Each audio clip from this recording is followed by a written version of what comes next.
ជំរាបសួរបងប្អូនវីដេអូនេះខ្ញុំនឹងមកបង្ហាញអំពី NVDA menu ឬក៏យើងហៅថាមនុយរបស់កម្មវិធី NVDA បាទ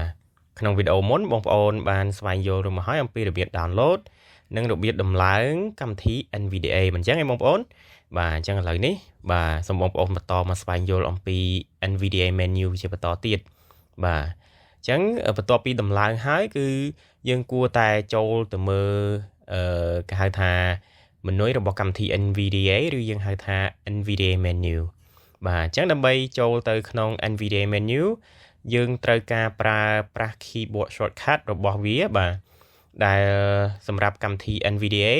យើងប្រើ NVDA key បូកជាមួយនឹងអក្សរ N មកពីពាក្យថា November ហ្នឹងបងប្អូនបាទអញ្ចឹងខ្ញុំសូមឆ្លៀតពេលនេះជម្រាបបងប្អូនបន្តិចបាទនៅក្នុងកម្មវិធី NVDA ក៏ដូចជាកម្មវិធី Screen Reader ផ្សេងទៀតគឺគេមាន key មួយបាទ key មួយប្រភេទសម្រាប់បូកជាមួយនឹង key ផ្សេងទៀតដើម្បីដឹងព័ត៌មានអំពីកម្មវិធីកុំព្យូទ័រឬក៏កម្មវិធីបាទ Screen Reader នឹងខ្លួនឯងនឹងបាទអញ្ចឹងបងប្អូនបាទហើយ key ប្រភេទហ្នឹងយើងហៅថា modifier key បាទ modifier key សម្រាប់កម្មវិធី NVDA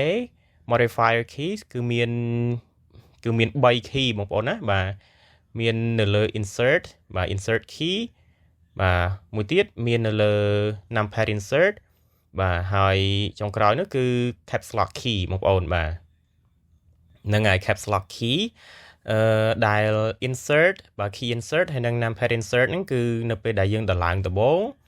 បាទតាមលំនាំដើមកម្មវិធីគឺគេ check ឲ្យយើងស្រេចរួចទៅហើយបងប្អូនណាបាទហ្នឹងហើយប៉ុន្តែ caps lock key នេះបាទគឺគេអត់ទាន់ check ឲ្យយើងទេគឺទោះតែយើង check ខ្លួនឯងនៅពេលដែលយើងចាប់ផ្ដើមដំឡើងកម្មវិធីអញ្ចឹងណា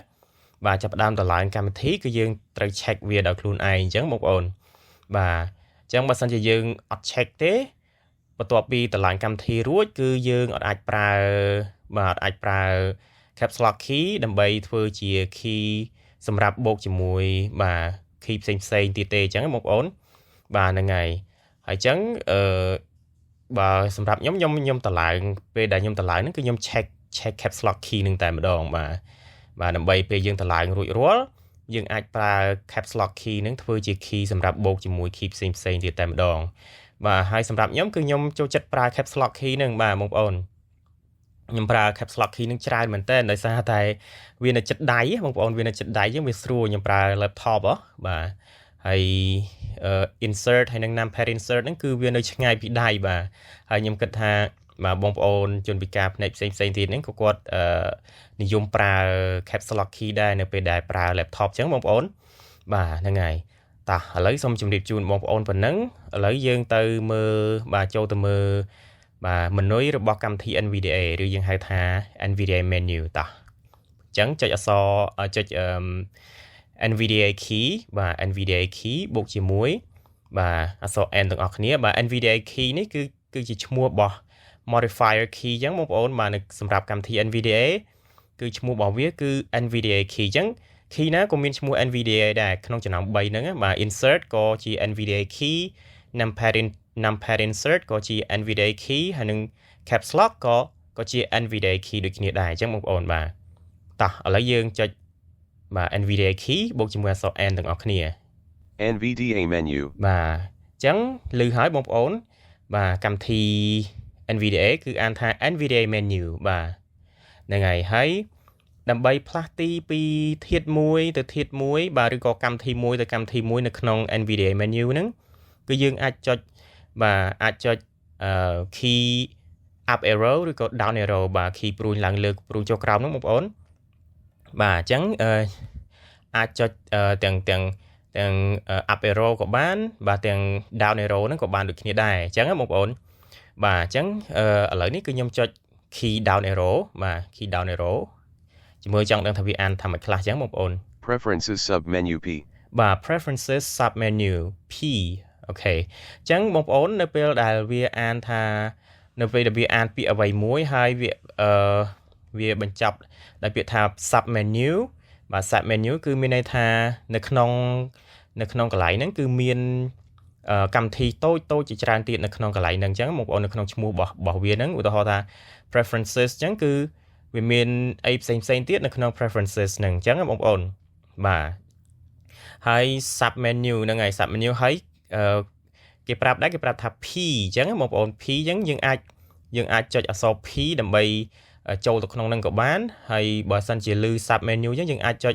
enter ឬក៏ right arrow ចូលទៅក្នុង preferences ហ្នឹងក៏បានដែរអញ្ចឹងបងប្អូនបាទយើងមានជម្រើសបាទឥឡូវខ្ញុំអត់តន់ចូលទេខ្ញុំចុច down arrow អស់សិនចង់ដឹងថាវាមានអីគេខ្លះអញ្ចឹងបងប្អូនបាទតោះឥឡូវចុច down arrow តទៀត Tool sub menu T. បាទ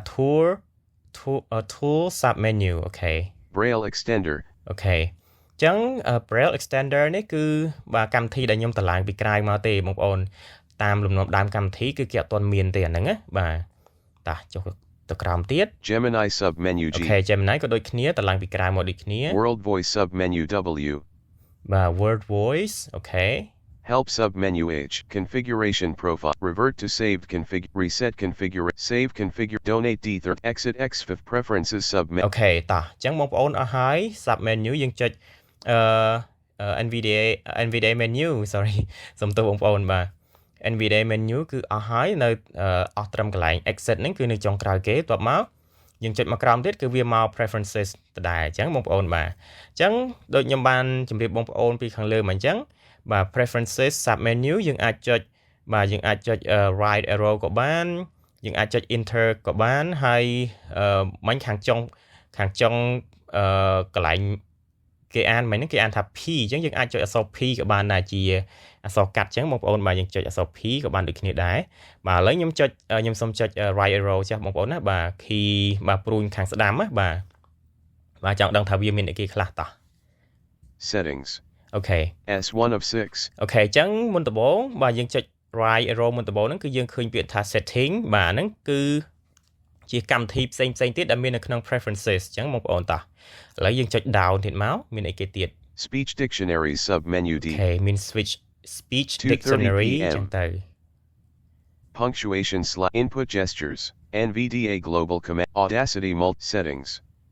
Speech dictionary អូខេ sub អញ្ menu ចឹង D. មានប៉ុណ្ណឹងបងប្អូនណាបាទហ្នឹងហើយសម្រាប់បាទកន្លែងផ្សេងទៀតដូចជា tool ដូចជា help អីមិញហ្នឹងគឺមាន sub menu គឺយើងអាចចុចបាទ key right arrow បាទ key ព្រួញខាងស្ដាំហ្នឹងក៏បានដែរហើយចុច enter ក៏បានហើយចុច shortcut key របស់គេមិញហ្នឹងដែលគេប្រាប់នៅចុងក្រោយហ្នឹងបងប្អូនបាទដូចជាមិញគឺ preferences ហ្នឹងគេប្រាប់ថាយើងអាចចុចអក្សរ P ក៏បានដែរដើម្បីទៅកាន់កន្លែងហ្នឹងបានលឿនអញ្ចឹងបងប្អូនបាទហ្នឹងហើយអញ្ចឹងនៅក្នុងវីដេអូហ្នឹងខ្ញុំសូមបង្ហាញបងប្អូនប៉ុណ្្នឹងសិនចាំវីដេអូក្រោយទៀតគឺខ្ញុំនឹងបាទបង្ហាញបងប្អូនតាក់ទងទៅនឹងបាទធាតុផ្សេងនៅក្នុងកម្មវិធីមួយដូចជា preferences អីហ្នឹងបាទ setting របស់គេហ្នឹងមានអីគេខ្លះអីចឹងបងប្អូនបាទអញ្ចឹងសូមអរគុណបងប្អូនដែលបានបាទមើលវីដេអូរបស់ខ្ញុំតាំងពីដើមរហូតដល់ចប់